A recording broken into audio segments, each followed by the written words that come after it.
Hey there, I'm JD and welcome to my channel. This is day two of being retired or partially retired or retired. So I'm doing a lot of watch work now. So I'm retired probably until the fall. Then I'm going to see if I want to do some other gig. But for now, completely retired. So from the corporate world. So I've got a very nice watch down here that I'm going to be working on this morning. But before we start, I just want to say a note. So my wife has been always asking this question. We watch a lot of movies together and stuff. I love theater and movies and stuff. I'm a pretty animated guy. And she's always asking, why is it in these movies when they go into a cave that the torches are always lit? Who lights those torches? Also, we watched a movie called Monster Hunters, I think, last night, and it was it was actually pretty good. And it was starring Mila Jokovic, something like that. She's the one that starred in 5 Monkeys or 20 Monkeys or 10 Monkeys, whatever, how many monkeys that was in a Bruce Willis movie. And of course, Bruce Willis is my look-alike. See, there we go.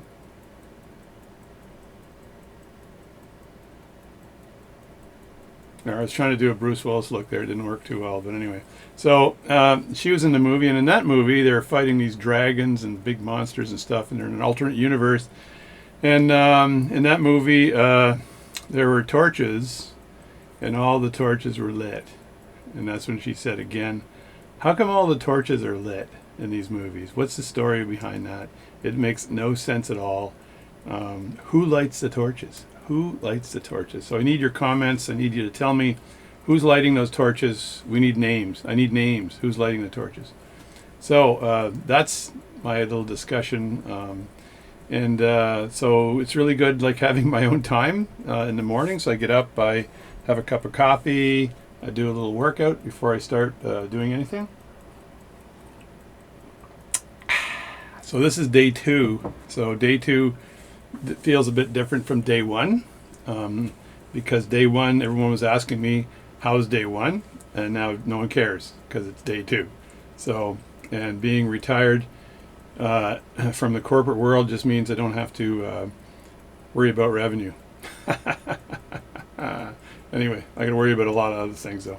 So this little pocket watch down there is from a guy named, see if I spelled his name right, and he's a gentleman from, I think, Quebec.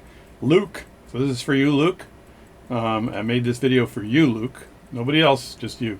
So Luke had this very nice old Waltham pocket watch. It's a size 6, I believe. S6 pocket watch, very small, probably used by bankers and people that just didn't have a lot of pockets to put pocket watches in. And I know you know that the jeans, the little pocket on the side of your jeans that you've got, that little pocket is actually made for pocket watches. That little tiny pocket that you thought was a mistake in manufacturing, or why do they have this pocket? Am I supposed to put a key in here? It's actually made to put a pocket watch in. It was for farmers, and farmers would put pocket watches in there. Where totally rich guys would have a vest, and they'd put they'd basically have a nice businessman's vest, and they'd put the pocket watch in there, and they'd have a chain on one side or a double chain on the other side, and is called something. It's funny how little I know about the style of pocket watches, because I'm really concerned with the mechanics of pocket watches and not the style of wearing them. It's just like my watch collection that I have is not a high-end watch collection, but it's not bad. Oh, I should do a watch check here. I'm wearing the Saint Martin watch. It's a homage to our friends that starts with an R and ends with an X in case they get mad. But it's a very, very, very nice homage. And this is a just beautiful homage to that. So I'll just see if I can get this to focus here. Focus. Why does this camera not like to focus? Come on, focus. Focus is not just a crappy car. There we go.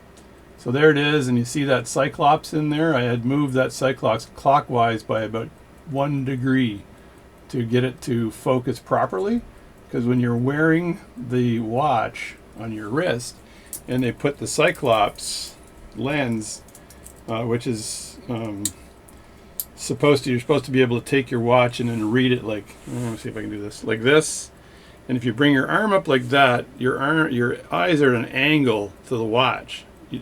People don't twist their wrists like that to look flat onto their watch. When they put the Cyclops on, they align it so it's flat on. You look at it like this, and the Cyclops is showing the lower part, the upper part of the number, not the center. So I took this watch apart. I made a video. I popped the crystal out of this thing. I rotated it ever so slightly, and I did my math on it and got it perfect, and then I pressed it back in. I had to adapt a die to press it in because it's got a Cyclops in here, and the dies are circular, and I wanted to press flat in. So I went down in my Frankenstein lab, and I got rid of some material from my ceramic die to fit this Cyclops here so I could press it back in. And so this is a gorgeous watch. It's got a ceramic bezel on it, which is very nice. It's got the crystal is what's it called? See, you retire, you lose all your nouns. Sapphire, that's it. I win. So it's a sapphire crystal, and it doesn't have a see-through back because it's just like the R and ends with an X company, and they don't put a ceramic back on there, but there's a marked crown, so I got a little symbol from St. Martin on the marked crown, and I actually opted to not have St. Martin written on it, just have their symbol on it, their emblem, their whatever you want to call that. So very good watch, and it's got the NH35 Seiko made movement, which is pretty good, pretty accurate. It's in a lot of homage watches, but it's a darn good movement, so it keeps a very good time. And that's the watch I'm wearing today, so I'll probably wear that for the rest of the week, I think. So then I'll flip over. So anyway, this watch was reassembled. I cleaned this in another video, and I think Luke said he had to bring his wife or girlfriend in to have a look at this, to watch me clean the watch, he was impressed by it, I guess, and said, "Hey, you got to see this." And I think that probably also helped her fall asleep that night. So she was watching it, and just like when my wife watches my videos, she's like, she just dozes off. So it's and I try to make them as exciting as possible. But how exciting can it be to watch a guy put gears back into a watch or clean a watch or do stuff like that? How exciting exactly can that be? So if you're in the watches, it's super exciting. If you're not in the watches, it's like, what is this guy doing? And how come he's not out in a club dancing? And with that music,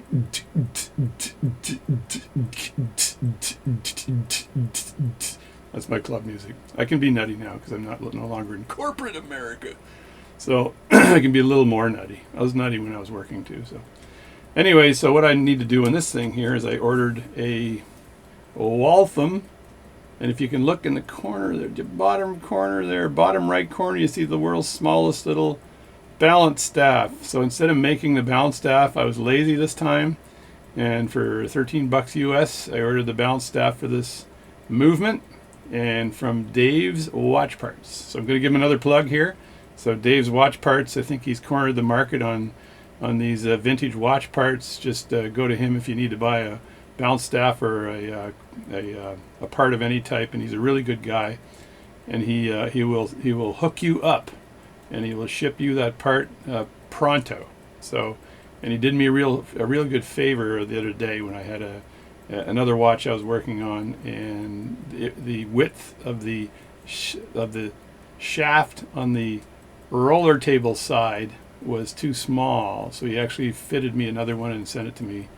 And basically didn't charge me for it, which was amazing because I probably would have paid him anyway, because it should have been it was the right number and everything else, and he said it wasn't to spec, so I guess he said it was his fault, but whatever. So great guy. So go to Dave's Watch Parts. I go there all the time, and he's my number one source now for watch parts. I'm going to make him a rich man, I think, in the next couple of years. So there you go. That's the Waltham Waltham movement number. You can look that up if you want.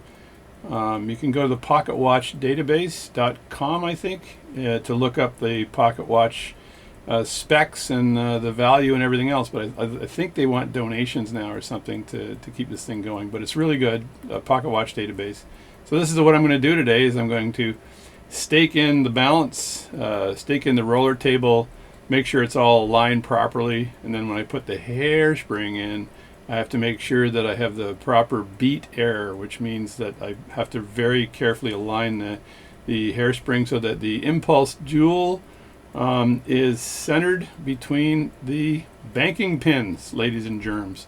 Now, theoretically, centered between the banking pins, but theoretically, because there's a slight difference between compression and decompression of the hairspring, the impulse jewel at rest is actually supposed to be slightly off from the banking pins, but that is really anal retentive, and I'm not sure exactly how I would measure that. So if this was a $20,000 Rolex that I was doing repair on, I might be concerned with that. Given that it's a 100-year-old Waltham pocket watch, it's probably going to have all kinds of other personality problems that are going to make that slight degree over not really matter. So I'm going to, as they say in German, schutten Sie Uppen, and let's start doing the work on this very beautiful vintage Waltham pocket watch.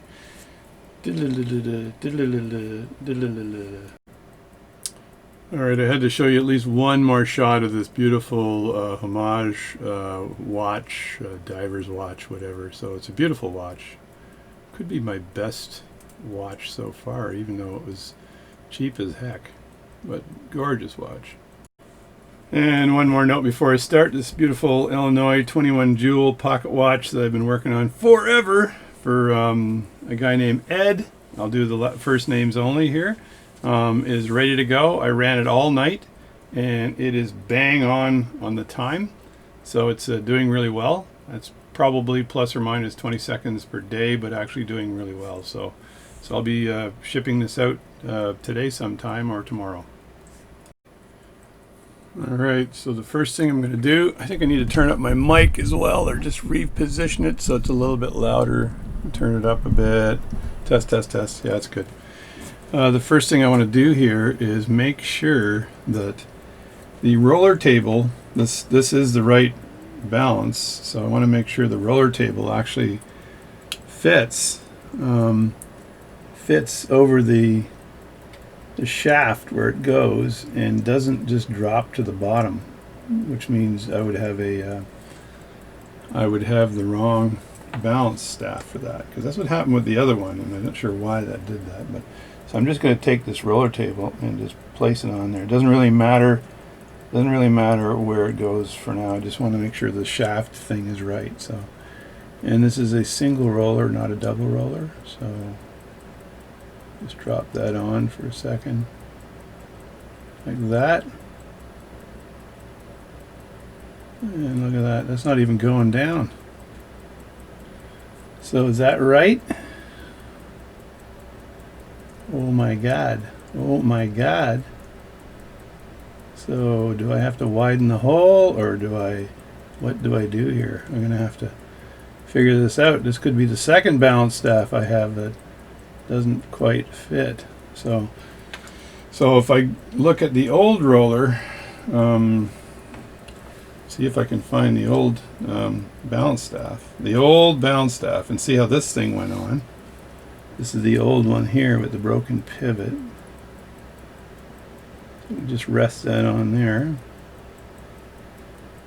And is it thin side up? Yeah. Thin side up. And we just grab that. I think I'd probably be better off grabbing this with a piece of Rodico than my tweezers. So you don't want to apply any pressure on anything here, because it will affect. Let me just tighten this a bit. It will could bend the pivot on the end. So I'm just going to grab this, poke it off. That didn't work. Grab the whole darn thing. Just grab the base of this balance here, or this. See if this fits on here, because if this doesn't work, then my plan B would be to put this in a lathe and take a little material off of it, which I don't want to do. So I'd rather do that than try to widen the hole here, because I think that would be more dangerous. So if I just drop that down, now you can see how that fits down there, and that goes part way down. Let me look at it sideways here. Yeah, that goes part way down, and the new balance staff here has issues. I don't know. Maybe I need to make all my balance staffs from now on. Because when I make a balance staff, there is no issue at all. It basically has to fit. I'm going to take that off and see if I've got another fitting issue here.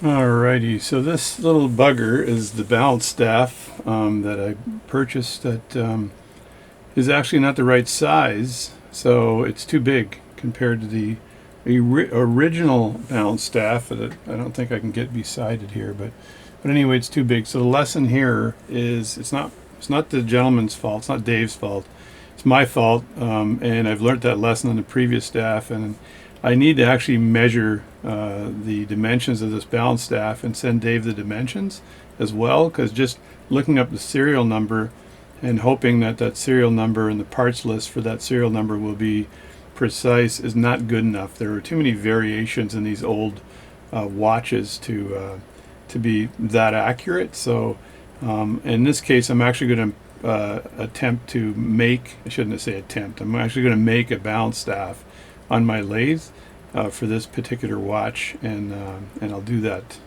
probably tomorrow. I've got to go, I've got some errands to run today, so I'll probably do that tomorrow. But let me show you first what you're going to measure for this balance staff. I'm going to do a little crude drawing, as they call it.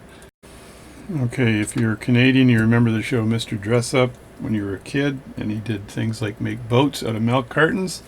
And I'm going to use my business cards that I have the back of, and I got a lot of these that are useless at this moment, as I've quit my current job to retire and draw pictures for you online. Anyway, so this is what a balance staff looks like, the one that you saw. So you've got the pivot on the end here. I'm just gonna, this is gonna be crude as heck. So there's the pivot on the end. And then it's going to, let's go for the top part of the balance staff where the hairspring is. So it's going to go out like this a bit and then go in like this, and this is for the oil to make sure that it catches the oil, and then back out again, and then there's going to be the shaft that the hairspring is on this side. I'm going to replicate this in a second, and then it's going to step up like that. And this is the shaft where the balance sits, right here. And then it goes out again, like that. And usually there's a bit of a taper in here, like that. Then it goes down, all the way down, and it goes even smaller than that shaft there. And I'm not using all my paper, but then here's the shaft where the roller table sits, like this. And then this sometimes has a taper, and let's just say in this case it didn't have a taper. It goes down like that, and then you have the pivot. So that's what half of it looks like. So I'm going to just try to replicate that on this side. So it goes over and then down in like this. I'm going to do a crappy job, but just bear with me, please. Then little trough goes out again, and then there's the staff where the hairspring sits. It's probably too big, but let's just keep going here. And then there's the step up for the balance to sit there, and then it goes out like I said before, like that. Just let's go down a little further actually, but I'll just make it thicker. Make this one thicker. How's that sound? That just sort of consistently right or always wrong. So there we go, out like that. And then inward, how to draw a balance staff. I should have got a picture of it and it would have been much better. And then this one would start right about here, and this is a lot thinner usually, and this goes down, and then it goes at an angle, and there's the pivot. So there's the balance staff right there.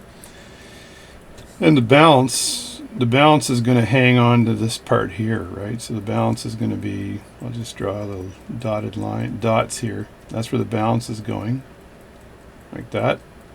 And there's one of the balance screws there, and then the balance is on this side as well, like that. And then it goes way out, obviously. So, and then the hairspring goes on right here. Then the roller table goes on right here. So the measurements I need for this are, I need to measure I'll just draw the arrows here. I need to measure, obviously I need to measure the end to end, right? But if I've got a broken pivot, I have to make some assumptions on how long this is going to be. So I'm going to measure it to probably here or something, and then just add a couple of millimeters for the pivot. So I need to measure this part here, from here to here. So let's just go like that, and we'll make that the letter A. I'm drawing sideways right now on my camera. So this is A. So I'm measuring this first. I'm saying this is how long I need this thing to be. And if you get a little bit longer with the pivots, it's not a problem, because you can always trim down the pivots on your J-Cut tool or on your lathe. So that's A. So I need to measure that. Then I need to measure the where this exists. So how long this is from here to here. So we'll call that B. So I want to measure that, right? That distance here. Should use a different color, right? That's B. Then I'm not too concerned with this. I just want to make sure that when the hairspring is on here, it's not going to be touching the upper plate, upper balance cock here. So I want to know how long this is. Now, shouldn't be too bad of an issue, but you want to, if you're ordering something and you know you've got this right and you might have this right, then you're not too bad. So I'm not too concerned about measuring the lip here, because I can trim that down. If it's friction fit, it has to be perfect. If it's not friction fit, then I've got to make I've got to basically stake that on and make a rivet around that balance. And then I want to probably measure this here. I'll say this here, C, because what I really want to know is, just draw a line here like that. I really not want to know when this roller table fits on, right here, that roller table is going either all the way up and pressing against here, or which usually it does, and I need to know that that's going to be at the exact spot that's needed for the impulse jewel right there to be lined up with the mouth of the pallet fork. That's going to go like this. That's the pallet fork there, and the mouth is there, and the pallet fork is, I'll just draw something like that, and that's sitting like this, and this has to be the exact right size. Otherwise that pallet fork is either going to hit the table or miss the jewel, like it'll be friction against the table, or miss the impulse jewel altogether. So that's kind of a critical part of that balance staff. Now when I make a staff, that's not a problem, because I'm using the old one as a sample and I'm able to do that, right? So those are the measurements I want to make sure that I get first of all. So A, B, and C. I, of course, made A sideways and B and C, whatever. Anyway, so the second thing I need to do is measure, and I'll just make an arrow here. So I want to measure this part here, which is the width or the diameter of the hairspring part of the staff, the shaft. So I'll call that D. And then I want to measure this part here, right, at its peak, right up top here. So I'll just draw another arrow here just for the halibut, as they say in the fishing world. D, that's E, so I want to measure E. So I've got these two right. And then the last one I want to measure is this one here, is F, and that's where the balance staff goes. I'll just draw it like that, and I want to make sure that's measured too. So next time I order a staff from Dave, I'm going to be giving him a whole lot of measurements. So hopefully he's not mad at me. So I'm going to give him A, B, C. That's 1, 2, 3, 4, 5, 6 measurements. If he gets this one, D, E, and F, then the rest of it should be fine. Because if he gets D, E, and F, then it's probably the right staff. I want to make sure A is right as well. So I want to get as close to that as, so A, D, E, and F should be fine. These ones here will be obviously good if it's the right staff. So these are the measurements you want to send for a balance staff to order one online, order one from an individual, right? So because you're not always going to get the right staff if you do it what I did. There is a chance for this staff, this balance staff I have here, that I can modify it. I have to check the length of it, but I might be able to modify where the roller table fits on, and just take some material off of that. I might be able to take some material off of the where the balance fits on as well, and just trim that down just a bit. And then I probably would have to take some material from where the hairspring sits too. So I might modify this staff instead of building a new one. I'm going to see, because that might be fun to try to do that, is to take a balance staff that's probably the right length but a little bit too fat all the way through, too wide, and modify the staff to fit the balance. So that's another way I could probably approach this problem. So thanks for watching the video today. I know I didn't do the job that I wanted to do. I started out with all good intentions of building or finishing off this watch. I know I sent Luke a message there earlier saying today your watch is going to be done, but the new message is tomorrow your watch is going to be done, which is almost today. It's one day more than the other day was. So once again, thanks for watching my video. It's probably a bit too long for what I did today, but a lesson was learned. So I ordered 2 balance staffs from Dave. Great guy, by the way. He's sending me the second one again, and I basically screwed up because I never ordered balance staffs before I was making them, and I thought, you know what? It probably takes me 3 hours to make a decent balance staff, and if I order one, I'm saving that time. But now that I'm partially semi-retired, or whatever you want to call it, I have time to make the balance staff, and I'm going to get better at it. So I probably will start making more balance staffs again and get staffs. Is that right? Is that plural of balance staff? Balance staffs is and get better at it. And because I only do them like once a month, and I think I need to make more balance staffs. That way I can whip them out really fast. And I know if I screw up, I can make another one. So not a problem. But the lesson here is that if you're going to order a balance staff and you don't have the ability to make one on the lathe, watchmaker's lathe, then you've got to order it from Dave, of course, because he is a good guy. More plugs, Dave. Make sure you put these dimensions in there. That way Dave can get the absolute right balance staff for the one that you want to replace. Without these dimensions, you may or may not get the right staff. In this case, I didn't get the right staff, but my fault. I should have sent him the dimensions. So I'm going to eat some crow on this one, learn a lesson, and I'm going to make the balance staff for this, given that I got some time to do this now. And that's my lesson for today. So I'm not sure if anyone has figured out who's lighting those torches in all those movies, like all those Laura Croft movies and Frank Croft and Sam Croft and the whole Croft family that makes those adventure films. So anyway, thanks for watching my YouTube video today. If you're interested in me doing watch service for you, contact me at JD Watch Service. I'm going to point the wrong way here. JD Watch Service at gmail.com. JD Watch Service at gmail.com. Providing, see if I can do this, providing vintage pocket watch servicing. Assuming pocket watch is 2 words. Servicing.